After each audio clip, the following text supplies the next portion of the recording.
Hello, and welcome to A Cuppa with Karen.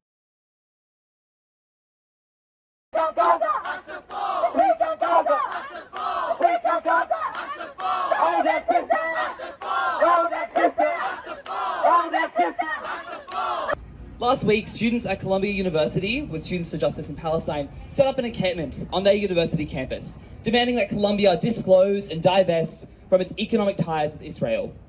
In response, Columbia called the cops onto campus. Today, the first time in 55 years to dismantle a demonstration, leading to the arrest of over 100 peaceful protesters.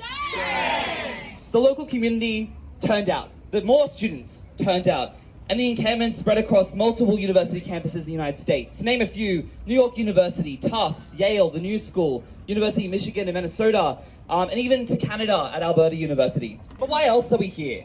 We are here because this university, like countless others across the world, has overwhelming ties with arms manufacturers and Israeli institutions, and continue to promote these ties and programs with the genocidal and apartheid state of Israel. Our university invites Israeli institutions who support the ongoing war crimes onto our own university grounds. They're afraid of what students are capable of. They've seen the protests in Columbia University, in Yale University, in Harvard University, and have seen the mass outpouring of support amongst the student population to come out and stand with the student activists getting repressed. And I think our university is scared that thousands of students will come by if they dare touch our encampment. Disclose, divest, we will not stop, we will not rest. Disclose, divest, we will not stop, we will not rest. Disclose, divest, we will not stop, we will not rest. Free, free, free Palestine! Free Palestine! Free, free, free Palestine! Free Palestine! Free, free, free Palestine! Free Palestine! Free, free, free Palestine! Free Palestine! Free, free, free Palestine! We are all Palestinians! We are all Palestinians! I want to talk more about these protests and other developments here, so let's bring in a guest. Louai Al-Sharif is an Arab peace activist from Abu Dhabi, joining us now live to discuss all of this. Thank you so much for taking the time to be here with us today. Thank you so much, Josh, and hope things go easy on campuses. Yeah, well, first off, I do want to ask kind of your thoughts as you're seeing this all play out. You have seen the different protests that take place coast to coast, and you have locations like UCLA, Columbia University, where things have gotten a little out of hand between the protesters and law enforcement. What goes through your mind looking at that? Well, first of all, I was in the United States for a month touring campuses, going from a campus to a campus, talking about the Abraham Accords and peace between Arabs and Israelis. And forgive me to say this, Joshua, it seems that the American people do not really understand the Middle East enough, just like credible Arab sources, like us, of course, and they don't really understand the complication. And they are putting the pressure on the wrong side. The pressure should not be put on Israel to end all of this ugly war. This ugly war started when Hamas invaded the territories that are not disputed, even according to the UN, and killed hundreds of people in the Supernova Music Festival, and stormed the kibbutzim, the places where the Israelis were living at, killed innocent people while they were sleeping. It was Simchat Torah, and then kidnapped more than 100 or 200 hostages, and including babies and kids and the elderly.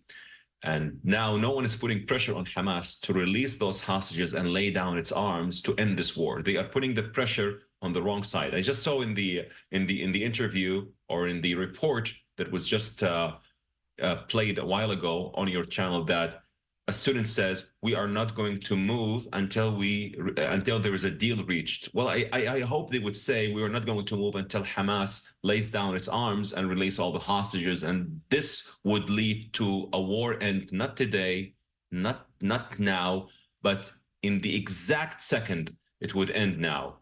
So unfortunately, not so many people know lots of things that are happening in the Middle East. They don't speak Arabic. They don't understand the culture. They don't understand the real history of this conflict, and they're being manipulated, I would say. And I want to talk about something else that is making headlines here, as the Houthis terror group has put out several messages at this point in recent days saying that they have a place for students who are suspended, expelled from U.S. colleges after staging these protests, inviting them to essentially come get an education in Yemen. Want to get your thoughts overall on those continued statements from the Houthis? If a single student from those pro Hamas supporters, sympathizers, answer this call, go to Yemen, survive a day, I would delete my account.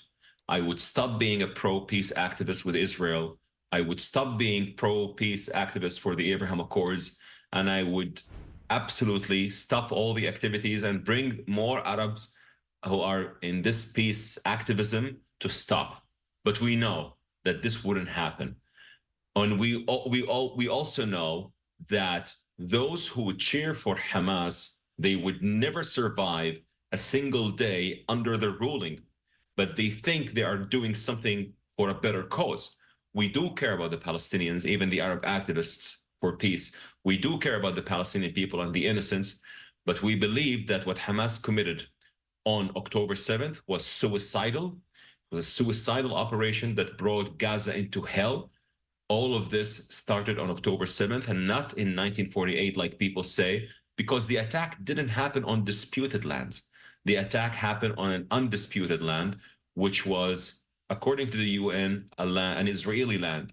Both people have the right to live and exist peacefully and in dignity. But of course, Hamas doesn't believe in that. So the Houthis or Hamas or some radical extremists who invite those students, I would say, please go, survive a day, and then let's have a chat.